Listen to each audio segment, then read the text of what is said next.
Hi, this is Stu Turgel, your host for The Phoenix File, a weekly news magazine and community conversation with the people and programs making a positive impact on the quality of life in our community. In 1969, the famed labor leader and civil rights activist Cesar Chavez founded a movement to confront oppression facing Latinos in Phoenix. Since then, Chicanos Por La Causa has become one of the largest Hispanic nonprofits in the country, promoting stronger and healthier communities throughout the southwestern United States. Each year, this remarkable human rights advocacy organization provides direct services impacting more than 250,000 individuals in Arizona, Nevada, and New Mexico. On tonight's edition of the Phoenix File, I'll be talking about one of the largest community development corporations in Arizona with my guest, Maria Jesus Cervantes of Chicanos Por La Causa. That's coming up next, right here on Radio Phoenix, where the Valley comes to talk, sing, connect.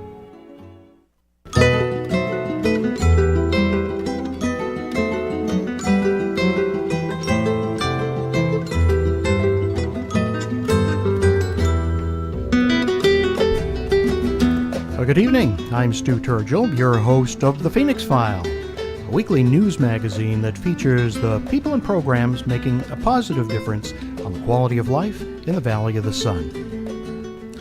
Once social change begins, it can't be reversed. You cannot uneducate the person who has learned to read. You cannot humiliate the person who feels pride.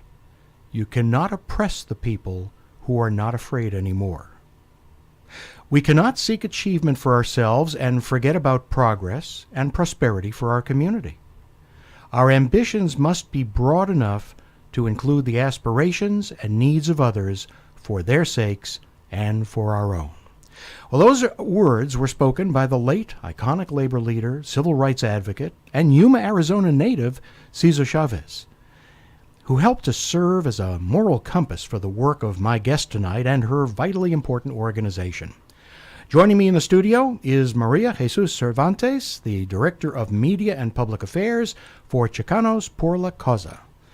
Maria Jesus, thank you for being here tonight and welcome to the Phoenix File.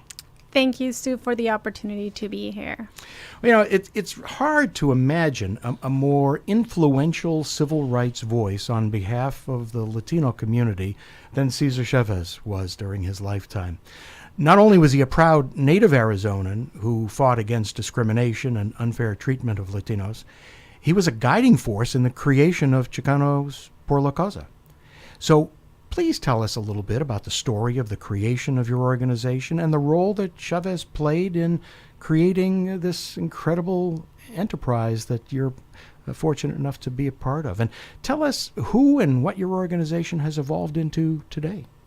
Absolutely. So in the late 60s, 1967, many of Cesar Chavez followers and leaders that participated in some of the activities that the great Cesar Chavez did in the late 1960s decided that it was time to create from a movement a organization that could provide assistance to individuals on a more consistent way.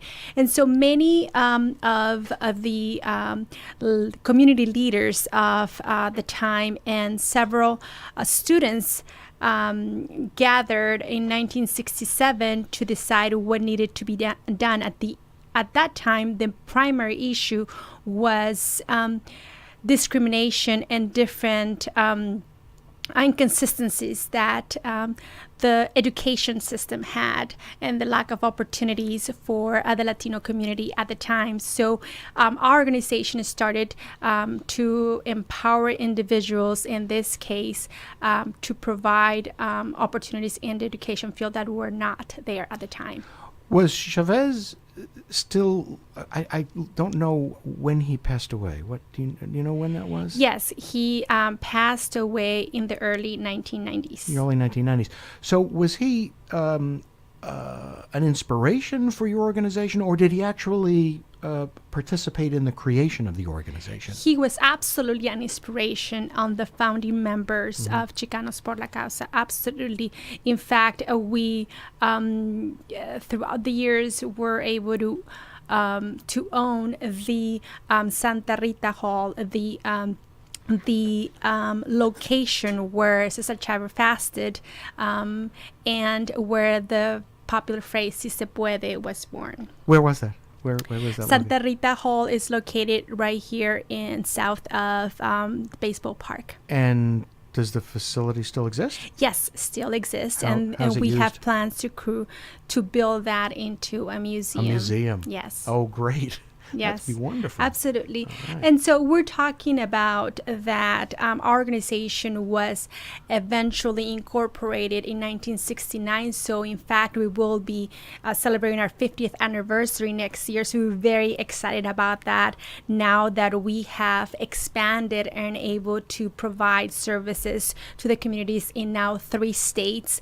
And we have grown to be one of the largest organizations, nonprofits in the state, and the 3rd largest in the United States. Terrific. So we're excited to be able to have the opportunity to continue to take the organization into the next level and explore other opportunities to help individuals become self-sufficient through political and economic empowerment. Well, we're going to talk about a lot of those programs in a little bit. Beyond being just, not just, but beyond being a passionate community advocate, Chicanos Por La Causa aims to do other things too, which are probably best embodied in your mission, your vision, and your values. So walk us through what's behind those words and kind of give us a window into the spirit and the soul of CPLC.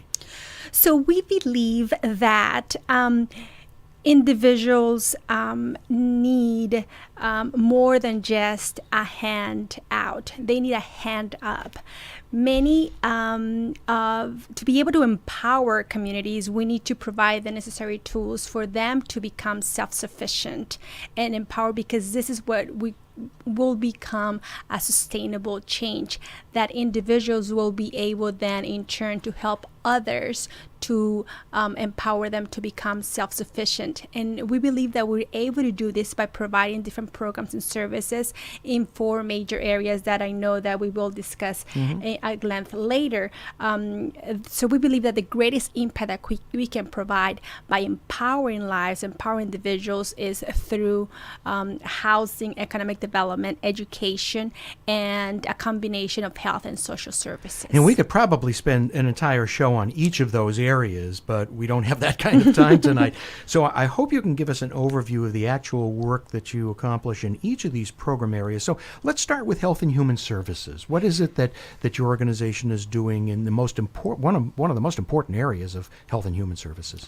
So we believe that we provide a better life through individuals and empower them by providing hope through a pathway of recovery, restoration, and resiliency.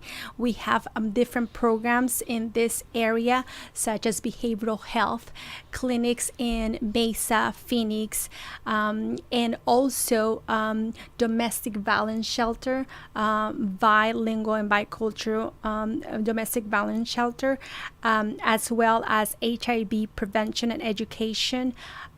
We also have a residential alcohol and drug abuse treatment facility, and provide a variety of supporting services through our Maryvale Community Service Center in West Phoenix, which we opened about 3 years ago in partnership with an insurance company. And the idea was, and we brought in other nonprofits to the center. The idea was that when an individual comes into our center, we will be able to provide a variety of of supporting services that are the social determinants of health. So if an individual comes in because he needs help finding a job, that through the different needs that not only the individual but the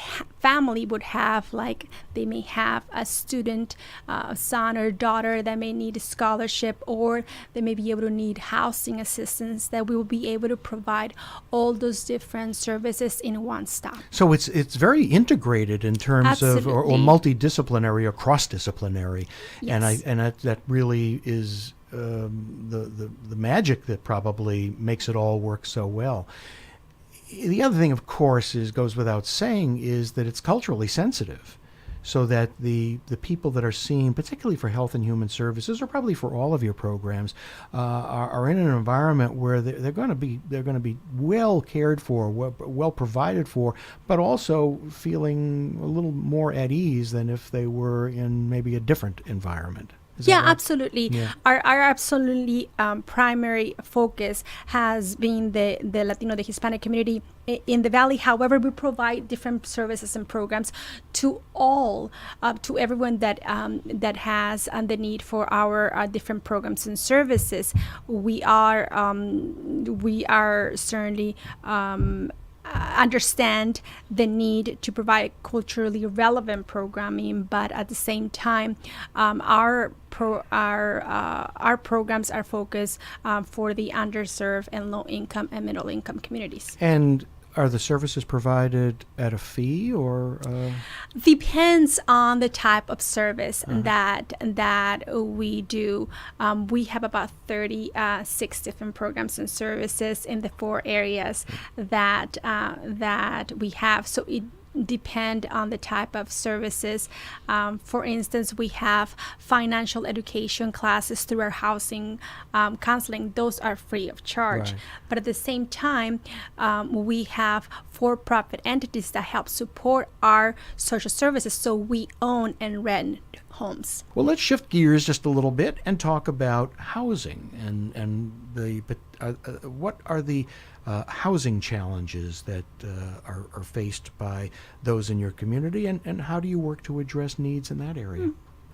So Chicanos Por La Causa understands that having a safe and comfortable place to live is fundamental for families to live healthy and prosperous lives. So being that the foundation, we provide different programming such as the financial education classes that I believe are essential not only for individuals to help them acquire their first home, but also just in the day-to-day learn about budgets and financial education in general helps provide a foundation for families. And we also have, as I mentioned before, properties that we manage. We have multi-housing, about 9 different apartment complexes throughout the states, and 3 commercial plazas, and we were lead applicant in a coalition of Latino organizations across the country that receive an award from the Obama administration for the neighborhood stabilization program, and we receive $136 million to be able to support neighborhoods. That's a big grant. Well, that is wonderful. We're going to take a short break for a couple of messages, and when we come back, more of my conversation with Maria Jesus Cervantes. You're listening to The Phoenix File. I'm Stu Turgel, and this is Radio Phoenix.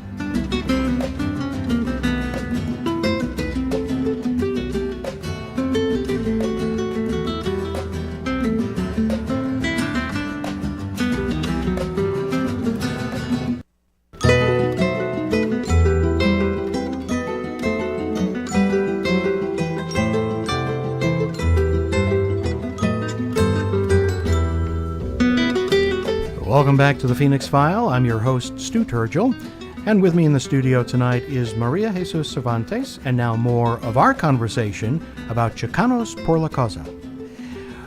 Maria Jesus, when we were talking earlier about health and social services, human services, we talked a little bit about housing.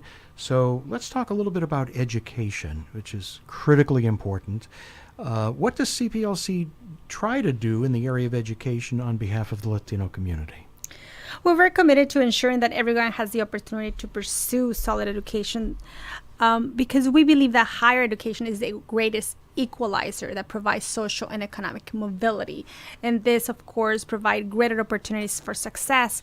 We have provided over $3.6 million in scholarships through a partnership with the Arizona State University and Maricopa Community Colleges since 1991. In fact, last year we had our 23rd annual golf tournament, where we were able again to receive funding to provide the next set of talented, community-minded Latino students at ASU and the Maricopa Community College. So we're very excited. We have right now 49 scholars that are able to attend school thanks to the support of this scholarship program. You are an ASU grad, right? Yes, I am. Go I'm a Sun Devils. Devil. Go Can you Devils. tell? I was smiling when I Big said smile. ASU. Folks, you can't see it, but it's from ear to ear.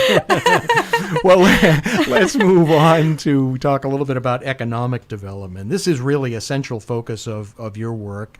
And it probably, I'm guessing, correct me if I'm wrong, kind of harkens back to a lot of what Chavez was about in the beginning of this movement, because he was a labor leader. He was talking about equality for the people that were working in farms and fields. And so economic development and fairness and equity were really the hallmark of what a lot of his work was about. So tell us a little bit about what you are doing to improve the economic standards for Latinos.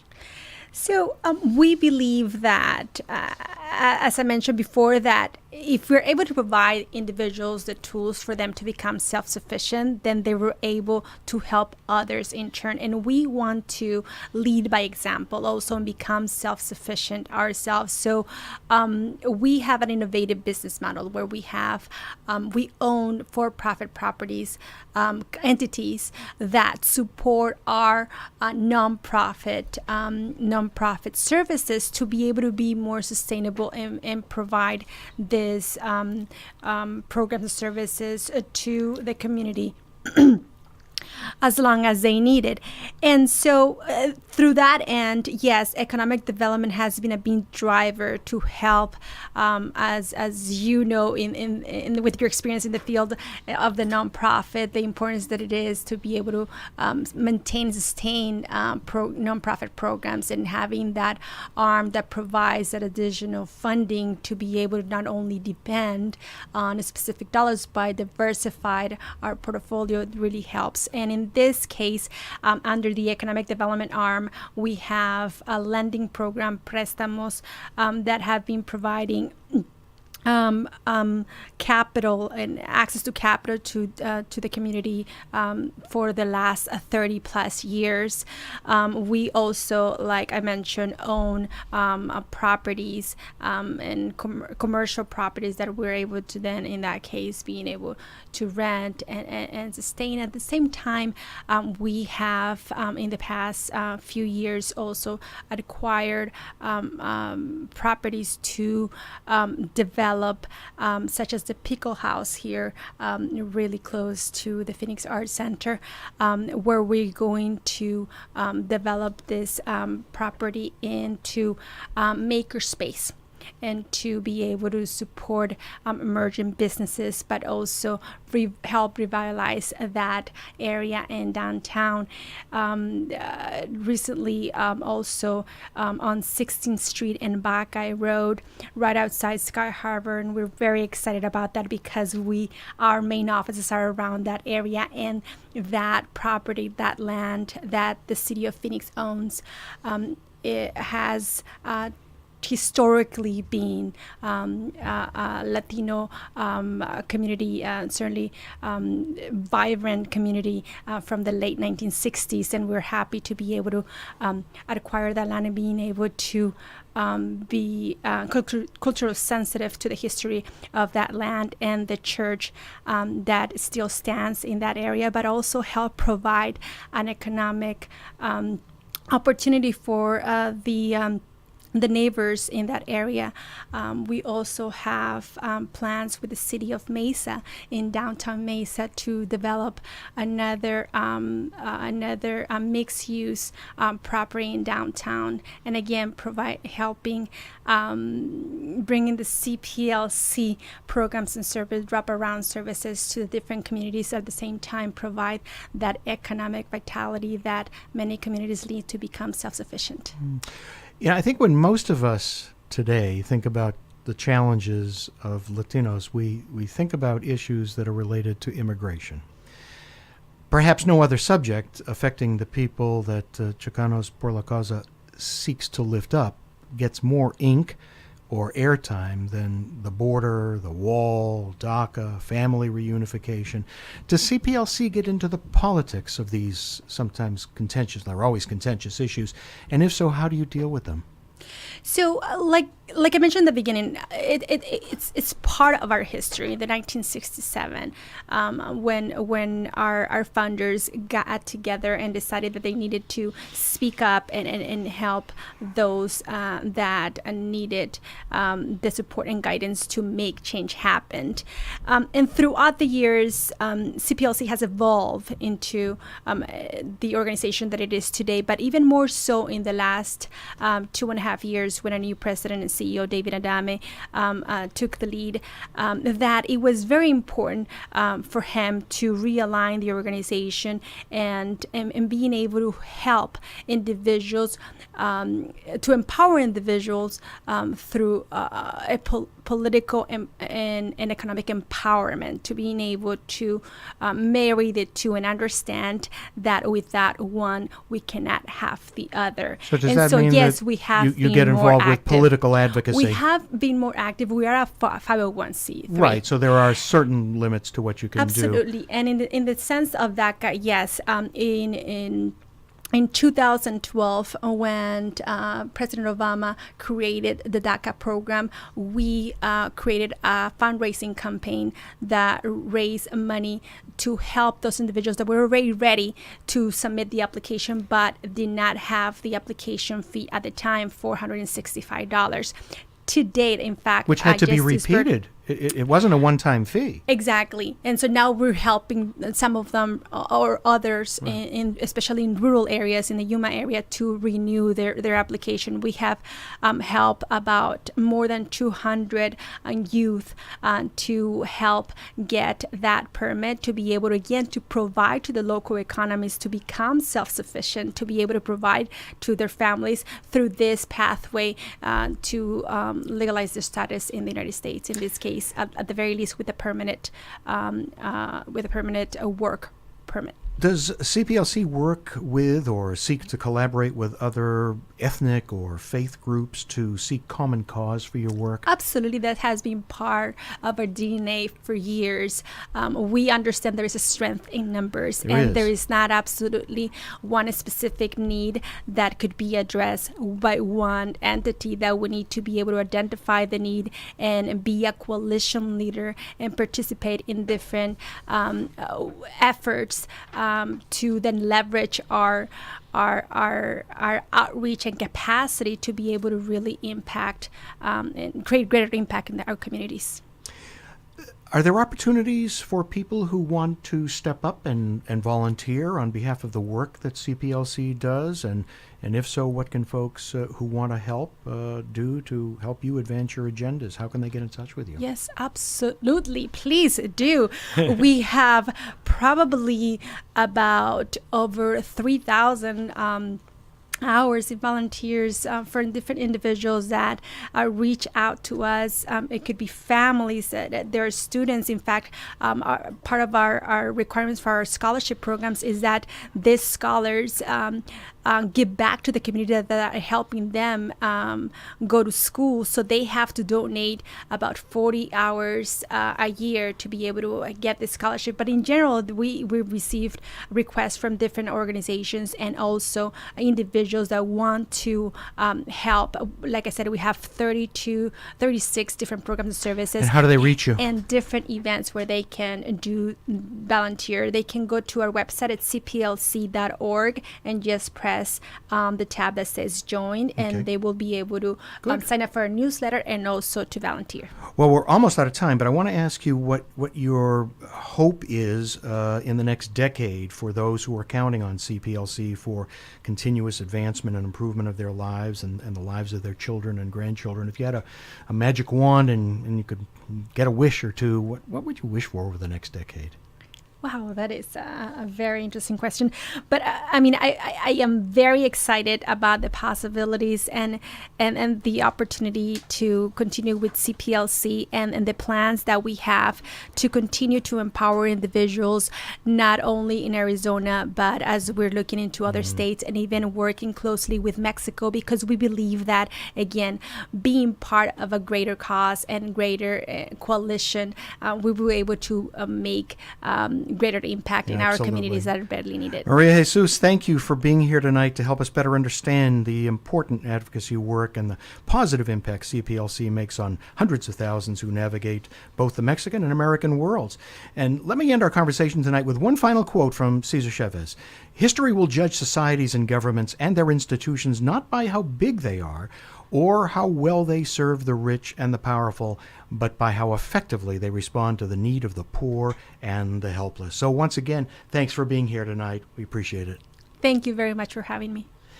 That is our show for this week, and hopefully you'll be tuned in next Tuesday night for another edition of the Phoenix File, when I'll be talking with another of the important guests in our community who are improving the quality of life in the Valley of the Sun. Until next week, thanks for listening to the Phoenix File. For Radio Phoenix, this is Stu Turgel.